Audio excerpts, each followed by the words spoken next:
Yəqin ki, qələmimdən çıxan hər bir, nəinki şeir, nəinki hekayə, bəlkə bir məktub, bəlkə bir qeyd, bəlkə bir söz, hamısı mənə əzizdir, əgər mənim qələmimdən çıxıbsa. Amma mən ömrümün bir mərhələsində bir şeir yazmışam, onu öz himnim kimi adlandıra bilərəm. Güya mən onu özüm üçün yazmışam. Amma mənə elə gəlir ki, o hər birimizə aiddir. Hər halda mənim ovqatımın müəyyən məqamlarında, dünyadan çox küskün vaxtlarımda, incidiyim vaxtlarımda, halbuki bu çox-çox az olur, çünki dünyadan mən heç nə ummuram. Bax, bu şeir mənim yoluma düşür. Məndən bir də olmayacaq. Gecə-gündüz çıraqla sən, hələ məni gəzəcəksən, axtarmaqdan bezəcəksən, məndən bir də olmayacaq.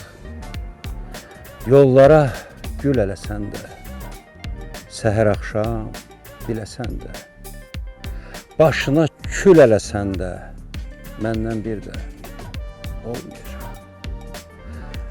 Başqa yaz bahar gələcək, yağış yağır, qar gələcək. Dünya sənə dar gələcək, məndən bir də olmayacaq. Var olacaq, yox olacaq, məndən bir də olmayacaq. Səni sevən çox olacaq, məndən bir də olmayacaq. Düz qəddini əyəcəksən, hayf ondan deyəcəksən, dizlərinə döyəcəksən, məndən bir də olmayacaq. Getmə belə, hələ dayan, yatma belə, hələ oyan. Səni sevən, səni duyan, məndən bir də olmayacaq. Məndən bir də olmayacaq. Mən burada ruhuma sakitlik tapıram. Bu çaya, Göyçay çayına baxıram, Baba dağına baxıram, meşələrə baxıram. Ruhumun dincəlməsi üçün bir məkan axtarıram. Təsəvvür eləyin ki, mən hər dəfə Bakıdan mənim gəlmək prosesim necə olur? Bakıdan çıxıram, tez tələsi çıxmaq istəyirəm. Bakının o səs-küyündən, nə bilim, xaosundan ayrılıram. İlk sevincim olur, o təzə tikilən Bakının çıxacağında Şamaxı yolunda o tuneldən çıxıram. İlk sevincim orada olur ki, bax, artıq Bakı ilə müdafiəçləşdim. Qarşıda yol, qarşıda məni doğma yerlər gözləyir. İkinci sevincim olur ki, gəlib son Bakı yol postu. Ora qədər yenə biraz həyəcanlı oluram ki, hələ Bakını tərk eləməm. Çünki qabaqda yol, polis postu. İkinci sevinci orada yaşayıram ki, artıq son polis postunu arkada qoydum. Sonra gəlirəm bir saat Baba pirində mütləq yanıram. Orada daha bir sevinci yaşayıram ki, artıq necə deyərlər, doğma o yerlərin yovşan qoxusu mənə vurur. Sevirəm ki, vətənə yaxınlaşıram. Son dəfə isə asfalt yol artıq burada bitir. Bizim evə daş yol dönür. O döngədə son və ən böyük sevincimi yaşayıram ki, artıq evdəyəm, vətəndəyəm və gəlib həyata çatıram. Artıq şəhərdə adət elədiyim kimi maşının qapısını bağlamıram, qıfıllamıram, maşını düz saxlayıram, düz saxlamıram. Çünki böyük bir azadlıq hiss edirəm. Azadlıq hiss edirəm və burada sözün əsl mənasında özümü xoşbəxt hiss edirəm. Əgər həmin məqam məndən soruşsaydılar xoşbəxtlik nədir? Mən o Şolokun qəhrəmanı kimi şəhər verərdim ki, xoşbəxtlik doğma evinin kənarında dayanıb günəşin batmağını seyr etmək. Atam o vaxtı özlüyündə deyib ki, mənim bir oğlum olsa babanın adını qoyacağım. O vaxtlardan da Həzrət Babanın adını daşıyır. Allah elə həmişə Həzrət Babanın qanadı üstündə olsun. Ötən əsrdə doğulmuşam. Ötən əsrin ortalarından biraz bu yana, daha dəqiq söyləsəm, 20-ci yüzilliyin 54-cü ilində, yanvarın 10-unda, yaxşı yadımdadır ki, soyuq bir qış axşamı idi. Dəhşətli bir qış idi. İsmail qışı bilirsiniz ki, çox sərt keçir. Belə bir gecədə anadan olmuşam və ailənin ilk oğlan uşağı olmuşam. Yəni məndən əvvəl doğulanlar hamısı qızlar imiş. O zamanlarda, elə indi də həmişə müsəlman ailələri təbii ki, oğul evladı arzu edirlər. Ona görə çox Nəzrin yazdan sonra, bax mənim indi söykəndiyim Baba dağları var. Yəni Böyük Qafqaz sıra dağlarının zirvələri var. Onlardan biri Müqəddəs Baba dağıdır. Bax məni o Həzrət Baba pirinə niyyət edirlər. Sonra valideynlərim oranı ziyarət edib və sonra mən doğulmuşum. Ona görə mənim adımı Baba qoydular. Yəni mən belə çox ailədə uzun illərdən sonra nəzir niyazla, nə bilim dualarla, nə bilim çox niyyətlərdən sonra doğulmuş bir uşaq olmuşam və buna görə də sevimli uşaq olmuşam. Yaxşı uşaq olub, nümunəvi. Məktəb vaxtlarda çox, necə deyərlər, sinif yoldaşları üçün də gözəl olub. Sonra əla qiymətlərlə oxuyub. Mən də bütün uşaqlar kimi, amma bütün uşaqlardan biraz fərqli olaraq ərköyün və ailənin sevimli uşağı olduğum üçün uşaq həyatı sürmüşəm. 6 yaşında bir ildə test məktəbə getmişəm, ona görə bir ildə 10 illik test bitirmişəm. Amma deyilənə görə çox oxuyan uşaq olmuşam. Təsəvvür edin ki, bizim kəndimizdə, qonşu kənddə, İsmail rayonunun rayon kitabxanalarında elə bir kitab qalmamışdı ki, mən onu oxumamış olam. Yəni, mən ilk dünyanı dərk edən gündən, ağlım söz desəndən, dilim söz tutandan dərk eləmişəm ki, insanın insandan üstünlüyü ancaq onun elmində, kamilliyində, savadında və insani keyfiyyətlərində. Mənim valideynlərim yaxşı adamlar oldular. Mən onlar haqqında həmişə epitetlər söyləyəndə nəsə bir təyin edici söz söyləmək istəyəndə yaxşı adam dəyərindən başqa söz tapa bilmirəm. Təbii ki, orta məktəb bitirəndən sonra mən böyük həyata atıldım güya ki, yəni belə deyirlər, əslində bütün böyük həyatda, kiçik həyatda elə hamısı o sənin uşaqlığın, keçən yerlərdə doğulub boya başa çatdığın o daxma ilə, o oxuduğun o müəllimlərlə, ilk məhəbbətinlə, ilk məktəbinlə hamısı ora bağlı. Sadəcə ömrün müəyyən məqamında bizə elə gəlir ki, böyük həyat dalınca harasa getməliyik. Mən də elə bütün yeniyetmələr kimi böyük yola, bizim kənd yolunun qovuşuğundan böyük asfalt şosenin qovuşduğu yerə tələsirdim, can atırdım və sonra o arzuma çatdım ki, güya böyük həyata qovuşdum. Mən də bütün kənd cavanları kimi orta məktəb bitirib gəldim Bakıya.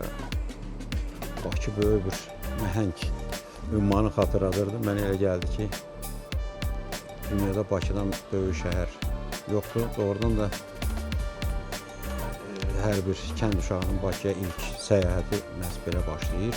Gözlərində açılır ömrümün hər səhəri. Sən alnımın yazısı, taleyimin şəhəri. Ən bəxtəvər çağları mən qoynunda yaşadım. Ey müdrik qocam mənim, ey cavanca yaşıdım.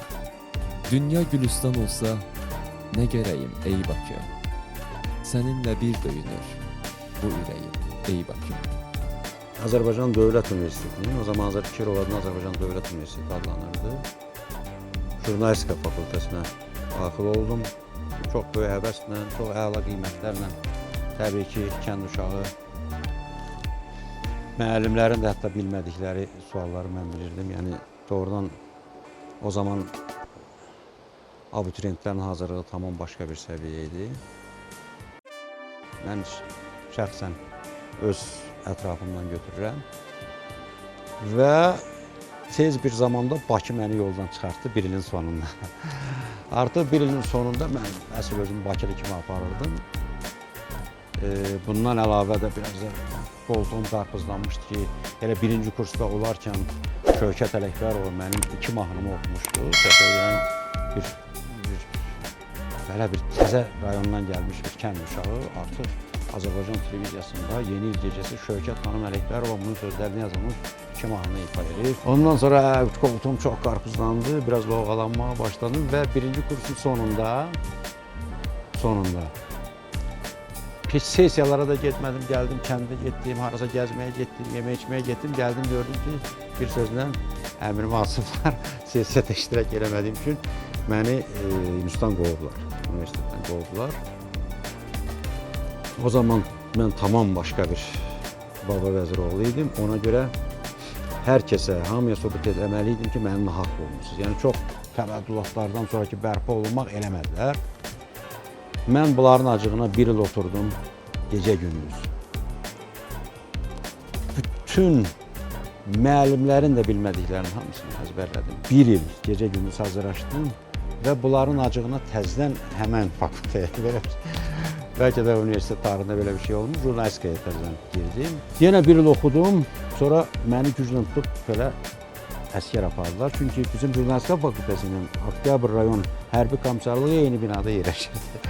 Elə buradan gəlib qapının o üzündən auditoriyadan məni əskər apardılar. Çünki mən bir dəfə qovulub, ikinci dəfə girdiyim üçün möhlət hüququmu itirmişdim. Bir dəfə möhlət verilir, birinci dəfə girəndə. Əskərlikdən gəldim, elə bu zaman artıq mənim 2 alam çap olunurdu, hələ əskərliklərində də mahnılarım da part hamısı efirdə gedirdi. Və Moskvada Gorki adına ədəbiyyat institutu vardı. Ora ilk dəfə sən yazıları müsabiqəyə göndərirdin. Keçirdinsə, sonra qəbul imtahanlarına səni çağırırdılar. Mən artıq yazılarımı göndərmişdim Yaşlılar İttifaqının xətti ilə və oradan mənə müsbət cavab gəlmişdi ki, sənin yazıların bəyənildi, yəni yaradıcılıq müsabiqəsindən keçdin, artıq qəbul imtahanlarına gələ bilərsən. Buna arxayın olub, mən də universitetə gəldim, dedim ki, artıq mən sizin universiteti bəyənmirəm. Çünki biraz da özümdən arxayın edim ki, artıq sənədlərim orada qəbul olunub. Beləcə oldum mən Maksim Gorki adına ədəbiyyat institutunun tələbəsinin və dünyada yeganə ədəbiyyat institutu. Və bir əskəriyə görə mən heç vaxt peşman deyiləm ki, əskəriyə çəkmişəm. Bir də Moskvada oxuduğuma görə.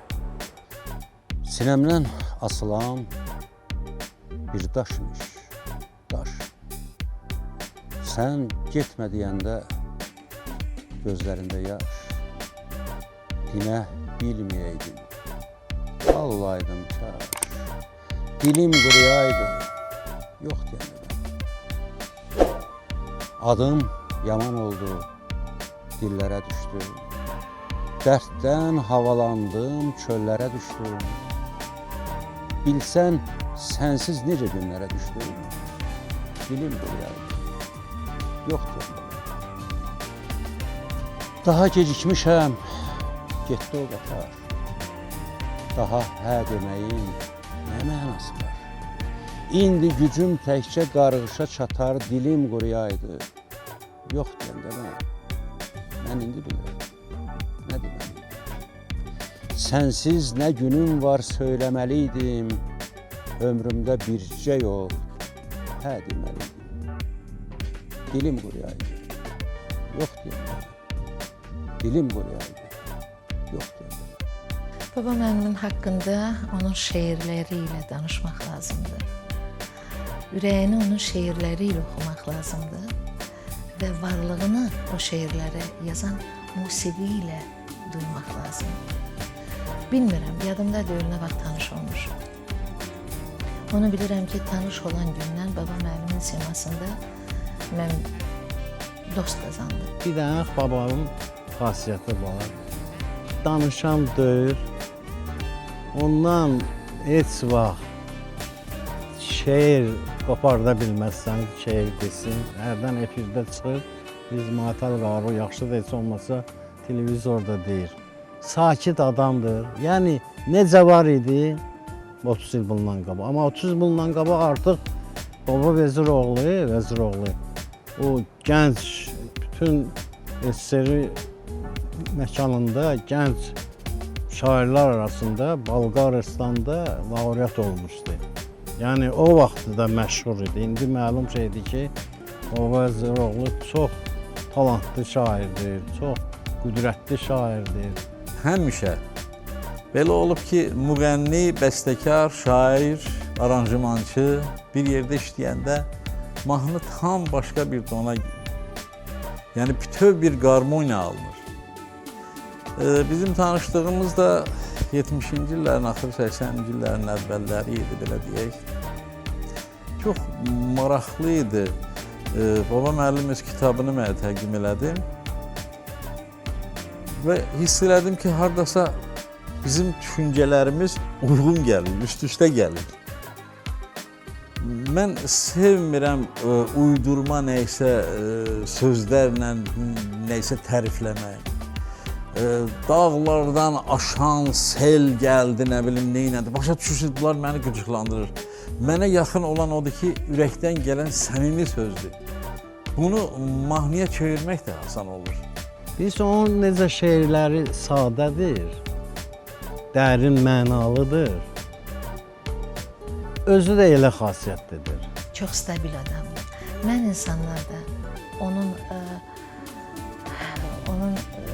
qabiliyyətindən başqa belə bilirsiniz, mətinliyinə çox önəm verirəm. Mətin olmayan insanla mənim yaradıcılığım heç vaxt alınmır.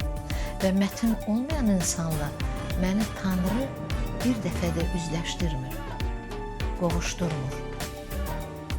Tanrı özü qoruyur. Ancaq həyatımın müxtəlif mərhələlərində mən baba müəllimlə həm yaradıcılıqda, həm də insani münasibətlərdə rastlaşırdım və heç vaxt da peşman olmadım. Elə var ki, adamlar ki, onların liderləri 100 ildir tanıyırsan, amma nəsə münasibət alınmır. Elə adamlar var ki, bəlkə onları 3 gün, 4 gün tanıyırsan. No, 3-4 gün mən deyil. Zarafat eləyirəm bir. Qısa müddət vaxtında tanıyırsan, tanış olursan. Amma elə bilsən, bunu 100 ildir tanıyırsan. Baba ilə biz tanış olduq, yanımdadır, 10 il, 15 il bundan əvvəl. Amma mənim üçün öyle bir insandır, elə bir yoldaşdır ki, elə bil mən onunla uşaqlıqdan düzdür, yaş fərqi də var. Amma ona baxmayaraq, mən hesab eləyirəm, bu mənim üçün çox bir yaxın adamdır. Bizim ailəmizin çox yaxın bir insanıdır. Çünki mənim mərhum atam, şair Davud Aslanla bu insanla arasında çox möhkəm, mehriban əlaqələr olubdur, dostluq münasibətləri olubdur. Hələ mən uşaq olarkən baba müəllim bizim evimizdə olubdur. Bizim ünsiyyətimiz o vaxtdan artıq 20 ildən yuxarıdır ki, ünsiyyətimiz qurulubdur. Və həyatın kəşməkeşləri gəldi o səviyyəyə çıxartdı ki, biz artıq baba müəllimlə ailə münasibətlərindən dostluq münasibətlərinə keçdik. Dostluq münasibətlərimiz də bizim əsasən onun təməlində quruldu ki, biz birgə başladıq çalışmağa. Mən bir mahnı göstərilmişdi, verilmişdi. Mən yazdım o mahnını Lentə. Yazandan sonra da, elə o yazana qədər mən bilirdim ki, Baba Vəziroğlu'nun sözləridir. Amma biz tanış deyildik. Təbii ki, nəğməkar, şair kimi mən o tanıyırdım. Elə tanış olan vaxtdan da indiyə qədər dostluğumuz var. Çox səmimi, mehriban insandır. Görgül yox, bu fakt. Çox yaxşı musiqini hiss edir. Çox yaxşı, çox incə hiss edir. Ona görə ki, bu elə hiss edir ki, elə bil, necə deyirlər, bunlar bir yaranıqlar, musiqi ilə də söz. Elə bil bunları bir adam yaradıb. Bu böyük ustalıq tələb eləyir şairdə. Yazıcı bütün ömrü boyu özünü yazır. Bütün ömrü boyu özünü yazır. Axı yazıcı təkcə o konkret olaraq yaşadığı ömürdən ibarət deyil axı. Sadəcə Allah insana müəyyən insan ömrü verib və onu çatdıra bilir. O insan ömründə yazıcı yaşamağı. Axı yazıcı paralel olaraq içində yaşadığı ömürlə paralel olaraq çox ömürlər yaşayır. Sadəcə ona olaraq deyirəm Allah imkan vermir o qədər ömür verməyə. Bu mənada yazıcının yaşadığı, yaşamaq istədikləri, paralel yaşadıkları, neçə əsrlər öncə əcdadlarının o yaşantıları, axı o genlər vasitəsilə onun qanından axır və gələcək nəsillərin hələ yaşaya biləcəkləri hamısı o yazıcının yaşadığındadır. Hərdən bir şeir formasında oxunan şeir tutaq ki, görürsən, çox sadədir bu. Ancaq ki, melodiya uyğunlaşandan sonra görürsən ki, başqa bir şəkil alınır. Baba Vəziroğlu'nun şeirləri belədir. Çox maraqlısı odur ki, şeir kimi də oxunur. Mahnıda da yəni öz əzəmətini itirmir. Bir Sovet yazıcısı kimi, o zamanın Sovet yazıcısı kimi demək olar ki, dünyanın yarısını gəzmişəm. Bütün ölkələrdə olmuşam, müxtəlif xalqlarla münasibətdə olmuşam, xalqın nümayəndələri ilə. Bizim Azərbaycanlılar qədər nigarançılıq hissinə malik olan dünyanın heç bir insanına rast gəlməmişəm. Ömrüm boyu gözümdə bu həsrəti daşıyıram. Mən bir təhər yaşayıram, təkcə səndən nigaranam. Mən sahilsiz bir gecəyəm, axı sənsiz kiməm, nəyəm? Nə vecinə, mən necəyəm, təkcə səndən nigaranam. Yəni tamaşaçı ilə birbaşa ünsiyyətə girmək və inandırmaq onu ki, bu belədir, bu bir qədər çətin işdir. Mahnıya yazılan mətn ritmik olmalıdır, sadə olmalıdır. Təzə söz demirəm, bu el var, o baba, salam ver hər kəsə. Çox səmimi adamdır. O ki, qaldığı profesional səviyyəsi, o musiqinin yaxından hiss eləməsi, sevməsi, təbii ki, onda profesionallıqdır. Çünki o, bizim dəfələrlə ki, mahnıları işlədiyimiz vaxtlar, həmişə o hiss olunub o profesionallıq, hansı ki, Baba müəllimlə elə o bir növ çox rahatlıq gətirir işləməyə insana. Mahnıları mən həmişə deyirəm Baba müəllimin, elə bir bəstəkarlar, elə bir şairlər var ki, şöhrətimə şöhrət gətirirdi. Adıma samballılıq gətirirdi. Məni mövcudlaşdırırdı, məni fövqələşdirirdi və səsimin, imkanların şeirlə Baba müəllim aça bilirdi. Niyə? Çünki hər sözünün mənasını duyurdum, hiss eləyirdim və sonra özünün verdiyi qiymətdə hiss eləyirdim ki, mən Baba müəllimin ürəyin düz oxumuşam. İstədiyini deyə bilmişəm sözdə. Yəni, hər sözün mənasını, özünü yaşatmışam. Dilindən eşidirdim bu etirafları deyə mənim üçün çox önəmlidir, çox. Çünki Baba müəllim sıradan bir şair deyil. Adı, şeirləri tarixə hopan şairlərdəndir. Baba müəllim bilirsiniz ki, çox gözəl şairdir. Əməkdar incəsənət xadimidir. Onun bir çox yazdığı şeirlərin sözlərinə mahnılar bəstələnibdir. Onlar bizim insanlar tərəfindən çox yüksək səviyyədə qarşılanıbdır. Könüllərə, ruhlara oxşayıb və qeyd eləmək istəyirəm ki, Baba Vəziroğlu el arasında nəğməkar şair kimi də qəbul. Baba müəllim çox bəstəkarların musiqisinə sözlər yazıb ya onu seçiblər, onun sözlərinə musiqi yazıblar. Həmişə də bu musiqilər yadda qalan, ancaq yadda qalan yox, qəbul olunan və sənətə nəsə gətirən, müğənninin sənətinə, düşüncəsinə desəm ki, yəni tərbiyəvi bir mənası var idi, inanın. Sevməyi öyrədən, həyatı başa düşən, hardasa bilirsiniz bu tövsiyəli şeirlər var baba müəllimin. Necə olmaq lazımdır şeirlər var. Sevincdə həmişə yanımda olubdu. Mən onu bir qardaş kimi özümə sanıram. Çox yaxşı insandır, həddindən artıq yaxşı insandır, mədəni insandır. Ümumiyyətlə, mən elə gəlir ki, elə Vəziroğullar ailəsi belədirlər hamısı. Onun qardaşını da mən tanıyıram, evladlarını tanıyıram. Çox maraqlıdır, hamısı eyni səbgili insanlardılar. Yəni, çox səmimi, çox mədəni, çox insanlara yaxın olan insanlardılar. Əllərindən yaxşılıq gəlir, pislik gəlmir. Yəni, mən bunları görmüşəm. Baba müəllim olduğu qədər də şux insandır. Həmişə də bir sözü var. Ən çətin durumda təbii ki, insandır. Hər həyatını, hər simasını görən bir insandır. Deyir ki, hər şey yaxşıdır. Yaxşı olacaq. Qəribə bir optimizm var onda. İnsanı yaşadan optimizm var. Qəribə bir enerjisi var. Çox təmkinli insandır.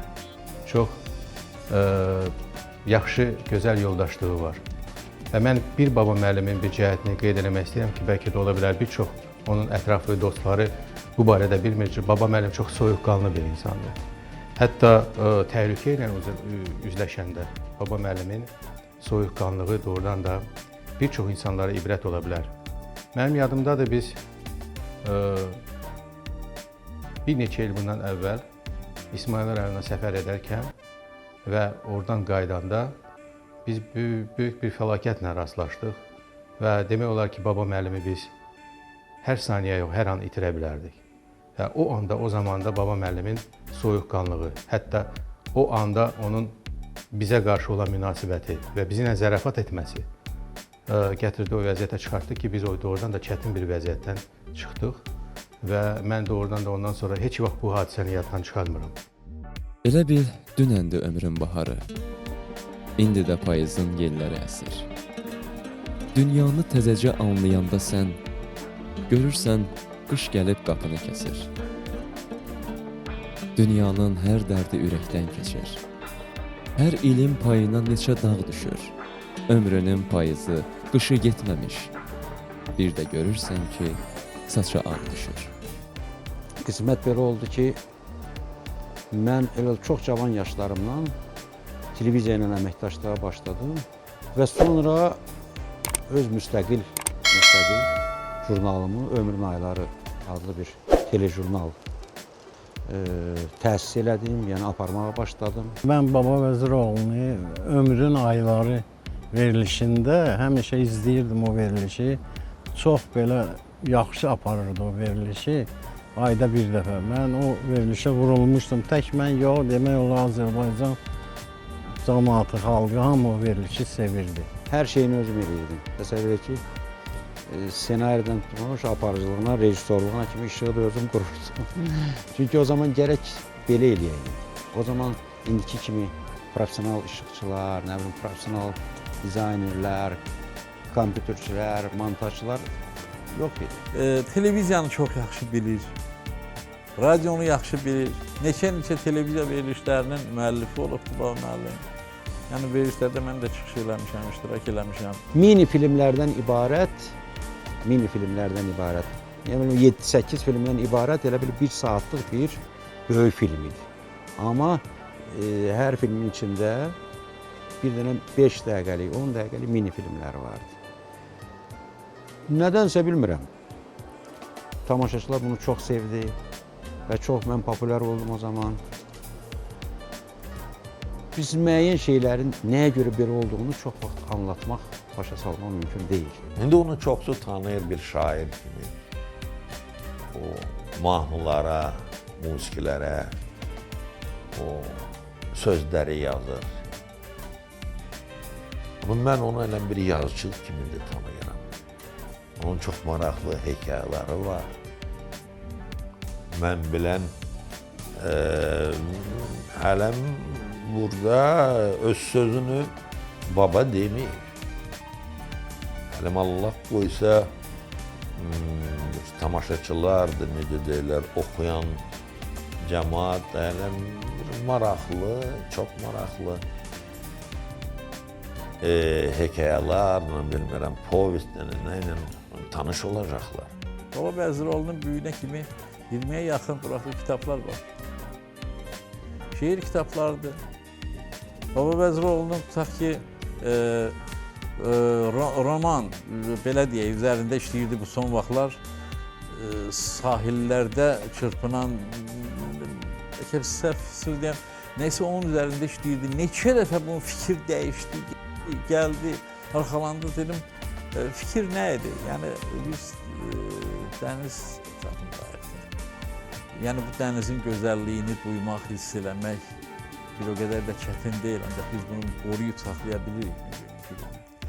Tufan qopar, yağış yağar. Düz yolum da dönər dağa. Fürsət gəzir ağlatmağa. Dünya dəyməz göz yaşına. Taleyimə döz demişəm. Ömrüm boyu gözləmişəm. İndi bildim düz demişəm. Dünya dəyməz göz yaşına. Deyirlər, yuxudan tezdən duranla tez evlənən həmşə odur. Düzdür, o xalq ifadəsinin birinə əməl eləyə bilmirəm. Yəni, tezdən durmaq biraz müşkül olur. Amma birincisinə, yəni tez evlənmə məsələsini lap belə vaxtında əməl eləmişəm. Çox tez evlənmişəm. Yəqin ki, çox o qədər keçmiş zamanda olub ki, bəlkə də dəqiq xatırlaya bilmirəm. 22 yaşında evlənmişəm. Və ondan sonra dərk eləmişəm ki, bunu müdrik xalq elə belə deməyib. Çünki artıq cavan yaşında, çox cavan yaşında ata olursan, sonra lap cavan yaşında baba olursan. Artıq babanın biri var idi, yəni ki, adım baba idi, sonra vəzifəm baba oldu. Bu mənada mən özümü xoşbəxt babalardan, sözün hər iki mənasında, yəni həm bir insan kimi babadan, həm belə babadan hiss eləyə bilərəm. 2 qızım var, bir dənə də qız nəvəm var. Baba müəllim çox gözəl valideyndir, çox gözəl atadır, çox gözəl dostdur. Səbirli insandır, mən belə deyərdim. Onun bütün bu xarakteristiki elementlər hamısı öz şeirlərində onun biruzə verir. Baba müəllimin doğrudan da yaradıcılığı çox gözəldir. Çünki o doğulduğu, boya başa çatdığı İsmaili rayonunun Molla İsaqlı kəndindən məhz ayrı cür belə geniş qəlbli, geniş ürəkli bir insanın da mövcud olması çox təbiidir. Ömrün müəyyən mərhələsində çevrilib arxaya baxırsan, mütləq baxmalısan. Ötən ömrə həmişə bir nəzər yetirmək lazım, boylanmaq lazımdır. Görək, nə qazanmışsan, nə itirmişsən və baxanda görürəm ki, o qədər şey itirmişəm ki və itirə-itirə bugünə gəlirəmsə, hələ bugün nəsə qalırsa, yenə Allah'a şükür. Yəni, ömrü boyu insan və konkret olaraq bugün mən, Baba Vəziroğlu, itirə-itirə gəlirəm. Qazancımın sevinci çox çəkmir, tez yaddan çıxır. Amma itkilərim ömrü boyu məni yandırıb yaxır. İtkilərin ağrısı heç vaxt çəkilmir. Heç nə istəmirəm səndən ha dünya. Hər səhər günəşi qaytar Xəzərə. Məni ona buna möhtac eyləmə. İmkan ver, yaşayım mən müjdə kərə. Heç nə istəmirəm qaytar baharı. Ruhuma çiliyim bir ətir kimi. Heç nə istəmirəm başım üstündə. Ulduzlu göyləri aç çətir kimi.